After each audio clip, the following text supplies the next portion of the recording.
What's up everybody, Cashflow Kris here. I'm at one of my new builds and I want to give you guys a quick flip tip. So we all know that when you're selling a home, it's a very emotional experience for the buyer. So we want to do a few things that help trigger that emotional response. Now obviously having a beautiful remodeled property, that's one way to do it. But we like to do a few little extras, but it's got to be a great bang for the buck. Boom, right here. This is an in-ceiling speaker, okay? So you can see all you do is cut a hole and then twist that and it goes right in the drywall. These things are like 20 to 25 bucks.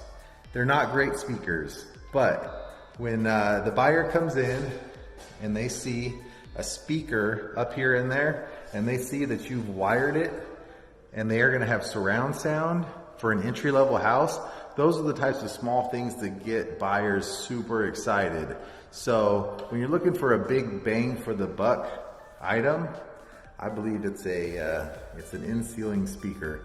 We're gonna put 2 in the living room, 2 in the master bedroom. It's gonna cost us about 100 bucks plus install, so under $200 all in, and it's gonna be an emotional experience for your buyer.